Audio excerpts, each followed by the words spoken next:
नमस्कार बच्चों, मैं doctor Jitendra Kumar Marothia, associate professor इतिहास विभाग, सम्राट पृथ्वीराज चौहान राजकीय महाविद्यालय अजमेर।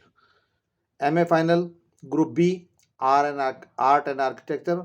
और बच्चों, आज हम पढ़ रहे हैं शाहजहाँ की एक अद्भुत कृति जिसे विश्व का आश्चर्य भी माना गया और भारत के पर्यटन के लिए या भारतीय मध्यकालीन स्थापत्य की सर्वश्रेष्ठ कृति ताजमहल। ताजमहल की जहाँ तक बात है, शाहजहाँ की कारीगरी का वह सर्वश्रेष्ठ नमूना है, हम इस बात को जानते हैं। और जो पत्नी थी मुमताज महल, जिनकी डेथ हो गई थी, उनके स्मृति में ये बनाया गया।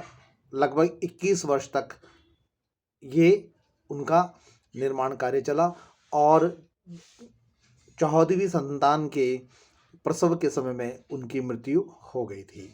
ये हम अच्छी सब जानते हैं।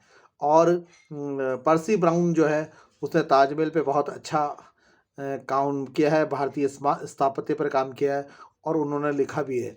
और साथ साथ में आधुनिक अनुसंधान करता है, उन्होंने भी इस मत की पुष्टि की है कि ये जो बनाने का श्रेय जो है उस्ताद अहमद लाहौरी को था। और बाद में वेनेशिया तथा अन्य देशों के वास्तु विशेषज्ञों ने योजना तैयार करके और उनको किया और उसको आमंत्रित भी किया गया था।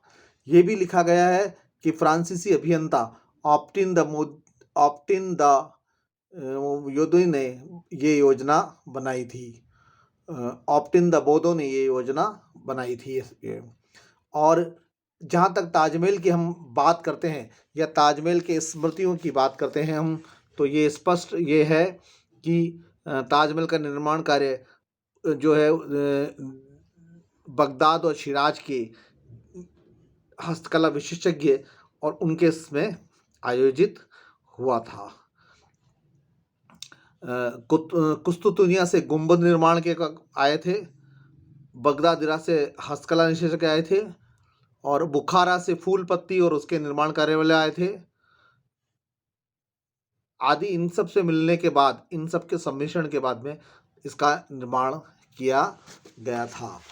अब बात आती है कि आगरा से 1 मील की दूरी पर यमुना नदी के धनुष्कर्ण कोण के किनारे इस अद्भुत इमारत का चयन किया गया, जो 1900 फीट लंबी, 1000 फीट चौड़ी है। उद्यान के मध्य में मकबरा है तथा स्थल मार्ग में प्रवेश की व्यवस्था है। सुंदर बगीचे हैं। अकबर कालीन पुरुषार्थ की युग समाप्ति के बाद मुगल शासन काल रीतिकाल में प्रवेश कर चुका था, इसलिए सजावट और सुंदरता की विशेष ये रही है। ताजमहल की आंतरिक योजना दिल्ली में हुमायूं के मकबरे का एक अनुकरण ही है। और ये भी बात है कि पैतरादोरो शैली में, जिस पर इसके कोमल सफ़ेद संगमरमर का, जिसमें पैतरादोरो शैली का भी विकोस किया गया है। इस ताजमहल के ठीक रमना के दूसरे किनारे पर काला ताजमहल बनाने की स्थापना थी, क्या विचार था, लेकिन चूंकि अंततः उनको मृत्यु के बाद अपना मकबरा बनाना था, लेकिन अंतिम समय उनका मुगल कैद खाने में गुजरा शाहजहाँ का, इसलिए अपने वे इस स्वप्न को पूरा नहीं कर पाए। दिल्ली में हुमायूं तथा खानम खां के मकबरे और विशेष रूप से आगरा में एतमादुल्ला के मकबरे से एतमादुल्ला का जो मकबरा था, इनका भी सम्मिलित रूप इसमें दिखाया जाता है। साथ ही साथ सिकंदरा में जो अकबर का मकबरा का है, उसका में भी इसमें गया है, इसका अनुसरण है। फर्ग्यूसन ने लिखा भी है कि जिस दृष्टिपथ पर यमुना बह रही है, उसके पीछे उद्यान जो है एक तरीके से चश्मा का प्रवेश द्वार है, वे ताज संपूर्ण विश्व में अनुकृति करता है।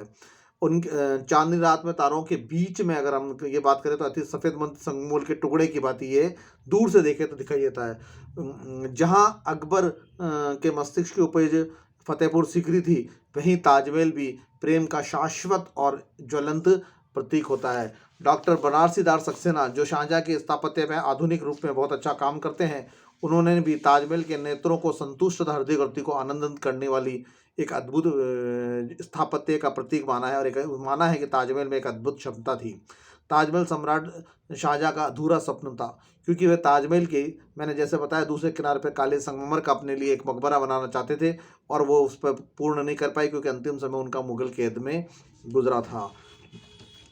जहाँ तक ताजमहल के भीतर मकबरे की है, उसमें मकबरे के पश्चिम में एक मस्जिद व पूर्व में एक मेहमान खाना है, जिसमें 2 भाग किए हुए हैं पूर्व और पश्चिम के।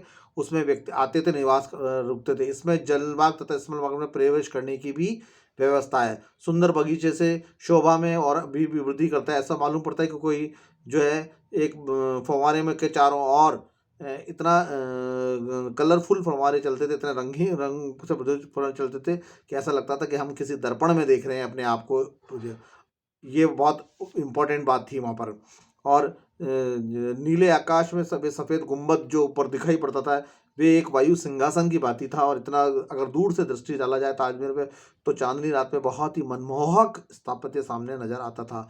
इस प्रकार न केवल स्थापत्य के मध्यकाल का बताता है, शाहजहाँ की रुचि को भी बताता है, प्रेम का प्रतीक भी है, भारतीय पर्यटन दृष्टि से भी प्रतीक है और विश्व के आश्चर्य में भी है।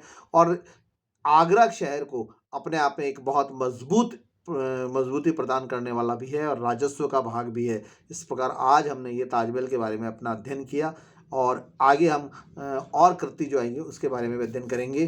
धन्यवाद।